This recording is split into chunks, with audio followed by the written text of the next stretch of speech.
আজি আমি আলোচনা কৰিম ৰোমান পদ্ধতিত মুঠ অংক হ'ল 7টা। অৰ্থাৎ ৰোমান পদ্ধতিত মুঠ অংক হ'ল 7টা। যেনেকুৱা আমি ভাৰত আৰবীয় পদ্ধতিত অংক পাইছিলোঁ কেইটা 10টা। যেনেকুৱা কি আছিল 0 1 2 9 অৰ্থাৎ 0ৰ পৰা 9 লৈকে এই সকলোবোৰ সংখ্যা কি বুলি কোৱা হয় যে দশমিক সংখ্যা। অৰ্থাৎ এই সংখ্যাটোক আমি বেলেগ ধৰণেও ক'ব পাৰোঁ। কি এই সংখ্যাটোক আমি ক'ব পাৰোঁ যে এই সংখ্যাটো আমাৰ দশমিক সংখ্যা। যদি এই সংখ্যাটোক আমি আন এটা ধৰণে ক'ব যাওঁ তেতিয়াহ'লে ইয়াতে 10 ভূমি অৰ্থাৎ 0ৰ পৰা 9 লৈকে 10টা সংখ্যা আছে। গতিকে এই সংখ্যাটোক কি বুলি কোৱা হয় 10 সংখ্যা বুলি কোৱা হয়। ঠিক আছে, ৰোমান পদ্ধতিত তেনেকুৱা ধৰণে যিমানবোৰ সংখ্যা আছে এই আমি 10টা অংকৰে আমি লিখিব পাৰোঁ যিমানবোৰ সংখ্যা আছে। আৰু সেইকাৰণে এই সংখ্যাবোৰক কি বুলি কোৱা ভূমি 10। এই সংখ্যাবোৰৰ ভূমি 10, তাৰমানে 0ৰ পৰা 9 লৈকে 10টা সংখ্যা আছে। আৰু এই 10টা সংখ্যাৰ আমি যিমান সংখ্যা লিখিব পাৰোঁ পৃথিৱীৰ যিমানবোৰ সংখ্যা আছে সকলো সংখ্যা আমি লিখিব পাৰোঁ। সেই একেদৰে ৰোমান পদ্ধতিত মুঠ অংক হ'ল 7টা। এই 7টা অংকৰে আমি যিমানবোৰ সংখ্যা আছে আমি লিখিব পাৰোঁ। এই 7টা সংখ্যাৰ কি বা অংকৰ প্ৰতীক হ'ল প্ৰথম আমাৰ কি আই, তাৰপিছত আমাৰ কি ভি, তাৰপিছত X, L, C, D, M. এই 7টাৰে আমি যিমানবোৰ সংখ্যা আছে লিখিব পাৰোঁ। আৰু এই সংখ্যা অৰ্থাৎ এই 7টা অংকৰে আমি যদি সংখ্যাবোৰ লিখোঁ সেই সংখ্যা কোৱা হয় ৰোমান সংখ্যা। এতিয়া ৰোমান সংখ্যাৰ প্ৰতীক অৰ্থাৎ ৰোমান সংখ্যাৰ প্ৰতীক এই 7টা প্ৰতীকেৰে বুজোৱা হয়। অৰ্থাৎ I, V, X, L, C, D, M এই 7টাৰে বুজোৱা হয়। এই 7টাৰ আকৌ কি আছে প্ৰতিটো মান আমাৰ জানিব লাগিব। যিহেতু এটা আমাৰ কি ABCD এলফাবেট, গতিকে আমাৰ ইয়াৰ মান জানিব লাগিব। গতিকে আইৰ মান 1, ভিৰ মান আমাৰ 5, এক্সৰ মান 10, এলৰ মান 50 আৰু চিৰ মান 100 আৰু ডিৰ মান আমাৰ 500 আৰু এমৰ মান 1000। গতিকে এনেদৰে এই এলফাবেট অৰ্থাৎ ৰোমানৰ প্ৰতীকৰ দ্বাৰা আমি সংখ্যাবোৰ যে লিখিম, গতিকে এই মানবোৰ আমাৰ জানিব লাগিব। আৰু কিছুমান আমাৰ নিয়ম আছে, সেই নিয়মবোৰ আমাৰ শিকিব লাগিব। 4-5টা নিয়ম। কি প্ৰথম নিয়ম যে ৰোমান পদ্ধতি সংখ্যা লিখাৰ মূল নীতিবোৰ হ'ল অৰ্থাৎ এই ৰোমান সংখ্যা যে আমি লিখাৰ কিছুমান আমাৰ কি আছে নীতি ও নিয়ম আছে। সেই নিয়মবোৰ আমাৰ জানিব লাগিব। প্ৰথম নিয়ম কি এটা সৰু অংকক ডাঙৰ অংকৰ এটাৰ সহাতে বহুৱালে সৰু অংকটোৰ ডাঙৰ অংকটোৰ লগত যোগ হয় বা যোগ হ'ব। ধৰি লোৱা যে এইটো আমাৰ কি এটা অংক বি। এই ভিৰ যদি ইয়াত কি কোৱা আছে এটা সৰু অংকৰ ডাঙৰ অংকৰ সহাতে, অৰ্থাৎ সহাতে যদি আমি ইয়াত যদি আমি বহাই দিওঁ সহাতে বহালোঁ চোৱা, তেতিয়াহ'লে এইটো মানে কি আছিল আমাৰ 1 আছিল আৰু এইটো মানে আমাৰ কি আছিল 5 আছিল। গতিকে ডাঙৰ আমাৰ কোনটো 5 ডাঙৰ। গতিকে যদি এই ভি অৰ্থাৎ 5টো আমাৰ ডাঙৰ আৰু আই অৰ্থাৎ 1 সৰু, গতিকে যদি সহাতে অৰ্থাৎ ইফালে আমি বহুৱাওঁ ডাঙৰ অংকটো ইফালে বহালে এইটো আৰু এইটো যোগ হ'ব। যেনেকুৱা এইটোৰ মান কিমান আছিলে আমাৰ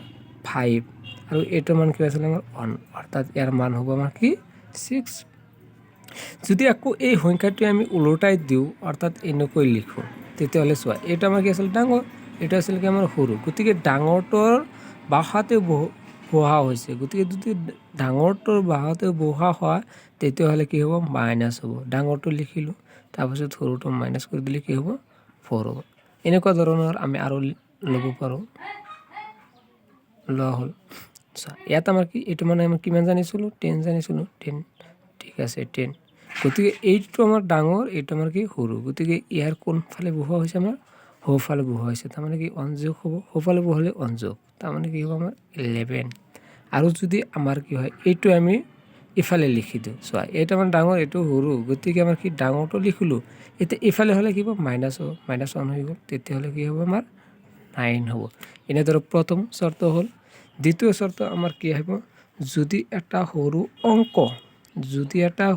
অংক দুটা ডাঙৰ অংকৰ মাজত বহুৱা হয় তেন্তে সৰু অংকটো সদায় সোঁহাতৰ ডাঙৰ অংকটোৰ পৰাহে বিয়োগ হ'ব অৰ্থাৎ যদি আমি উদাহৰণ লৈছোঁ চোৱা এইটো আমাৰ ডাঙৰ এইটো ডাঙৰ দুটা ডাঙৰ অংক তাৰ মাজত এটা সৰু অংক বহি আছে গতিকে এই সৰু অংকটো আমি এইটোৰ লগত যোগ ধৰিম না এইটোৰ পৰা এইটো আমি মাইনাছ ধৰিম গতিকে আমাৰ এটা কনফিউজ থাকি যায় গতিকে এই কনফিউজ দূৰ কৰাৰ কাৰণে কি হৈছে আমাৰ নিয়ম দিয়া আছে নিয়মটো কি যদি দুটা ডাঙৰ অংকৰ এইটো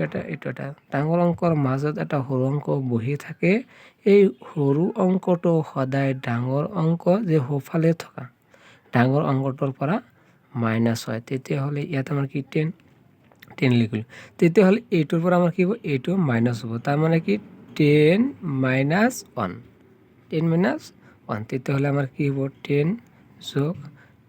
10ৰ পৰা 1 গ'লে 9 গতিকে ইয়াৰ মান হ'ব আমাৰ 19 ঠিক আছে এতিয়া ইয়াৰ পিছত আমাৰ কি আছে যে বি এল আৰু ডি অংককেইটা পুনৰাবৃত্তি নহয় যে আমি কিছুমান সংখ্যা পাইছিলোঁ কি যেনেকুৱা 5i অৰ্থাৎ দুটা আই থাকে অৰ্থাৎ ইয়াৰ মান 7 অৰ্থাৎ এটা দুটা তাৰমানে কি ডাবল হয় পুনৰাবৃত্তি হয় আকৌ এনেদৰে আমি লিখিব পাৰিছিলোঁ গতিকে এইটো আমাৰ কি হৈ আছে 1 2 3 তিনিবাৰ হৈছে ট্ৰিপুল মানে তিনিবাৰ হৈছে গতিকে এটা আমাৰ ডাবল হৈ আছে তাৰমানে আমি লিখিব পাৰোঁ আকৌ x এইটো আমি কি 1 2 3 অৰ্থাৎ 30 ইয়াৰ মান আমি লিখিব পাৰোঁ কিন্তু আমি এই ভি এল ডি অংককেইটা পুনৰাবৃত্তি কৰিব নোৱাৰোঁ কাৰণ কি আমাৰ বি মানে কিমান 5 আছিল আৰু এটা যদি আমি বি যোগ কৰি দিওঁ তেতিয়াহ'লে আমাৰ কি হ'ব বি যোগ বি 10 অৰ্থাৎ 10ৰ মান কি আছে আমাৰ x সেইকাৰণে আমি কি এই অংকটো পুনৰাবৃত্তি কৰিব নোৱাৰোঁ যে বি আমাৰ পুনৰাবৃত্তি নহয় এইটো নহয় বুলি আমাৰ লিখিব পাৰোঁ অৰ্থাৎ পূৰণ নহয় এইটো নহয় আকৌ এল মানে কি 100 এইটো আমাৰ নহয় এনেকুৱা ধৰণে আমি লিখিব নোৱাৰোঁ এতিয়া আমাৰ 4 নম্বৰ কি যে 4 নম্বৰ আছে যে ভি এল ডি আৰু এম অংককেইটা কাৰো পৰা বিয়োগ কৰা নহয় যেনেকুৱা ধৰণৰ আমি কি পাইছিলোঁ এইটোৰ মান কিমান পাইছিলোঁ আমি 5 পাইছিলোঁ ঠিক আছে 5 এতিয়া ইফালে যদি আমি বহুৱাই দিওঁ 1 অৰ্থাৎ আই এটা বহুৱাই দিওঁ তাৰমানে এই 5ৰ পৰা এইটো কি বাদ যাব অৰ্থাৎ মাইনাছ হ'ব অৰ্থাৎ বিয়োগ কৰা হ'ব তাৰমানে কি ইয়াৰ মান 4 হ'ব গতিকে যদি ইয়াৰ মান 4 হয় কিন্তু এই সংখ্যাটো অৰ্থাৎ 5 বি আৰু ডি এই অংককেইটা কাৰো পৰা কি নহয় বিয়োগ নহয় অৰ্থাৎ আমি এইটো যদি এনেকুৱা ধৰণৰ আমি লিখিব নোৱাৰোঁ যেনেকুৱা এইটো আমাৰ কি এল গতিকে এই চিৰ ইফালে আমি লিখিব নোৱাৰোঁ কিন্তু আমি জানিছিলোঁ কি ডাঙৰ অংকটোৰ সিফালে বহিলে কি হয় মাইনাছ হয় গতিকে আমি লিখিব নোৱাৰোঁ এই সংখ্যাটো এনেদৰে লিখিলে আমাৰ কি হ'ব ৰং হ'ব অৰ্থাৎ ভুল হৈ যাব এটা আমাৰ কি হ'ব ভুল হ'ব গতিকে এনেদৰে আমি এই সংখ্যাকেইটা আমি কোনো সংখ্যাৰ পৰা কি নহয় বিয়োগ নহয় যোগ হ'ব পাৰে কিন্তু বিয়োগ হ'ব নোৱাৰে তাৰপিছত আমাৰ 5 নম্বৰ কি দি আছে যে কোনো অংকৰ ওপৰত এটা আঁচ দিলে ই অংকটোৰ মান 1000 গুণ বৃদ্ধি হয় অৰ্থাৎ যদি ধৰি লোৱা এইটো আমাৰ কিমান জানিছিলোঁ আমি 5 ইয়াৰ মান কিমান জানিছিলোঁ 5 গতিকে এই 5ৰ ওপৰত যদি এটা বাৰ চিন দিয়া হয় অৰ্থাৎ আঁচ দিয়া হয় তেতিয়াহ'লে এইটো 1000 গুণ কি হয় বৃদ্ধি হয় অৰ্থাৎ ইয়াৰ মান কি আছিল আমাৰ 5 লিখিলোঁ কেইহাজাৰ গুণ বৃদ্ধি হয় 1000 গতিকে 1000 আমি লিখিলোঁ গতিকে আমাৰ কি হৈ গ'ল 5000 হৈ গ'ল কিমান সৰু হৈ গ'ল 5000 আকৌ যদি এনেকুৱা হয় গতিকে এটা আমাৰ কি আছিল 7 × 1000 অৰ্থাৎ ইয়াত কি হ'ব আমাৰ 7000 হ'ব গতিকে কিমান সহজ হ'ল আকৌ ইয়াত চোৱা তলৰ প্ৰতিযোৰ সংখ্যাৰ বাওঁহাতে অংকটো সোঁহাতৰ অংকটোৰ পৰা মাত্ৰহে এবাৰহে বিয়োগ কৰিব পাৰে ইয়াত কি কৈছে যে তলৰ কিছুমান যে তলৰ প্ৰতিটোৰ সংখ্যা যে আমি কিছুমান সংখ্যাৰ কথা ইয়াত কি কৰিম আলোচনা কৰিম সেই সংখ্যাকেইটা মাত্ৰ কি হয় এবাৰহে আমাৰ বিয়োগ কৰিব পাৰোঁ যেনেকুৱা আই বি এইটো আমি এবাৰ সেই ইয়াৰ পৰা এই আইটো ইয়াৰ পৰা মাত্ৰ এই ডাঙৰ অংকটোৰ পৰা এবাৰ সেই বিয়োগ কৰিব পাৰোঁ এনেকুৱা আমি লিখিব নোৱাৰোঁ যে আই আই বি অৰ্থাৎ এইটোৰ পৰা দুবাৰ একবাৰ দুইবাৰ গতিকে দুইবাৰ আমি কি কৰিব নোৱাৰোঁ বাদ দিব নোৱাৰোঁ এবাৰহে বাদ দিব পাৰিম এই ডাঙৰটোৰ পৰা এইটো এবাৰ আকৌ কি আমি লিখিব পাৰোঁ যে এক্স অৰ্থাৎ এইটো এই সংখ্যাযোৰা আমি এবাৰহে লিখিব পাৰোঁ তাৰমানে এইটোৰ পৰা এইটো এবাৰহে আমি বাদ দিব পাৰোঁ ইয়াতকৈ বেছি আমি বাদ দিব নোৱাৰোঁ তাৰমানে ইয়াত আমি আই আই লিখিব নোৱাৰোঁ আকৌ কি আছিল আমাৰ যে এক্স এল এই সংখ্যাযোৰো আমি মাত্ৰ এইটোৰ পৰা এইটো এবাৰহে বাদ দিব পাৰিম আকৌ আমাৰ কি আছিল এক্স চি আকৌ এইটোৰ পৰা এইটো আমি এবাৰহে বাদ দিব পাৰিম আকৌ আমাৰ কি চি ডি অৰ্থাৎ এইটোৰ পৰা এইটো আমি এবাৰহে বাদ দিব পাৰিম এনেকুৱা দুবাৰ আমি দিব নোৱাৰোঁ আকৌ কি আছে চি এম এইটোৰ পৰা এইটো আমি এবাৰহে বাদ দিব পাৰিম দুবাৰ নহয় এই সংখ্যা কেইযোৰ মাত্ৰ আমি এবাৰহে বাদ দিব পাৰিম তাৰপিছত আমাৰ কি আছে কিছুমান কথা আমাৰ মনত ৰাখিব লাগিব যে এন বি ৰোমান পদ্ধতিটো এটা গ্ৰুপিং পদ্ধতি ইয়াত স্থানমান নাথাকে যেনেকুৱা আমাৰ যে দশমিক সংখ্যা অৰ্থাৎ যে এই সংখ্যাবোৰ যদি আমি ইয়াত এশ লিখোঁ এই সংখ্যাটো একক দশক শতক বুলি আমি ক'ব লাগিব মানে এটা স্থানমান আছে ইয়াৰ স্থানমান আমাৰ একক স্থানত বহি আছে এটা আমাৰ দশক স্থানত বহি আছে এটা আমাৰ শতক স্থানত বহি আছে কিন্তু আমাৰ এই ৰোমান পদ্ধতিত যেনেকৈ এইটো একক বুলি আমি ক'ব নোৱাৰোঁ এইটো দশক বুলি ক'ব নোৱাৰোঁ এটা আমি শতক বুলি ক'ব নোৱাৰোঁ তাৰমানে ইয়াত আমাৰ স্থানমান নাই জাষ্ট এটা আমাৰ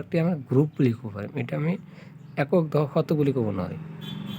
এটা আমি কি বুলি ক'ব লাগিব এটা আমাৰ একটা গ্ৰুপিং পদ্ধতি এটা থোপ বান্ধি আছে তেনেকুৱা ধৰণৰ ক'ব লাগিব সেইকাৰণে ইয়াত কি কোৱা আছে এইটো মনত ৰাখিব লাগিব ৰোমান পদ্ধতিটো এটা গ্ৰুপিং পদ্ধতি ইয়াত স্থানমান নাই বা নাথাকে ৰোমান পদ্ধতিত শূন্য নাথাকে যেনেকৈ ইয়াত আমি কি পাইছিলোঁ শূন্য পাইছিলোঁ কিন্তু এই ৰোমান পদ্ধতিত ক'তো তুমি শূন্য নাপাবা তাৰপিছত কি আছে সাধাৰণতে যে আই এক্স চি আৰু এম অংককেইটা তিনিবাৰকৈ বেছি পুনৰাবৃত্তি কৰাত বাধা নাই যদিও নকৰাই ভাল যে আমাৰ যেনেকুৱা আমি কি জানিছিলোঁ এক্স এক্স এক্স মানে কি আমাৰ 30 লিখিব পাৰোঁ কিন্তু এবাৰ দুবাৰ তিনিবাৰহে আমি লিখিছিলোঁ আৰু যদি আমি লিখিব পাৰিম আমাৰ কোনো বাধা নাই কিন্তু লিখাত মানে অলপ ডাঙৰ হয় দেখাত বেয়া যায় গতিকে এইটোত আমি 40 এই 40টো আমি এনেকুৱাতো লিখিব পাৰোঁ কিমান সৰু হৈ গ'ল নহয় কিমান সৰু হ'ল গতিকে আমি এনেদৰে লিখিম গতিকে এনেদৰে নিলিখোঁ বাধা নাই তুমি লিখিব পাৰিবা যে ডাইৰেক্ট ক'ব নোৱাৰে যে ভুল হৈছে গতিকে আমি এনেদৰেও লিখিব পাৰোঁ যে তিনিবাৰ ব্যৱহাৰ নকৰাই ভাল অৰ্থাৎ এই সংখ্যাটো আমি তিনিবাৰ ব্যৱহাৰ কৰিব পাৰিম অৰ্থাৎ এইটা আমাৰ কি হ'ব 30 হ'ব গতিকে এই আকৌ আই আই আই অৰ্থাৎ এর মান কি হ'ব 3 হ'ব আকৌ চি চি অৰ্থাৎ 300 গতিকে এনেদৰে আমি লিখিব পাৰিম গতিকে তিনিবাৰতকৈ বেছি ব্যৱহাৰ নকৰাটোৱে ভাল হ'ব মানে মংগল হ'ব তাৰ কাৰণ কি আমি লিখিব পাৰোঁ কি এ এম এম এম এম এইটো মানে কি আমাৰ 4000 কিমান 4000 এই 4000 যদি আমি শৰ্টকাট পদ্ধতিতে লিখোঁ তথাপিতো লিখিব পাৰিম যে এইটো মানে কিমান 4 বাৰ অৰ্থাৎ 4000 হৈ গ'ল কিমান সৰু হৈ গ'ল গতিকে আমি ডাঙৰ কিয় কৰিম আমি সহজ পদ্ধতিত থাকিলে আমি ডাঙৰ নকৰোঁ গতিকে এটা আমি ব্যৱহাৰ কৰিব পাৰিম এইটো ব্যৱহাৰ কৰিব পাৰিম কিন্তু এইটো ব্যৱহাৰ নকৰাই আমাৰ কি হ'ব ভাল হ'ব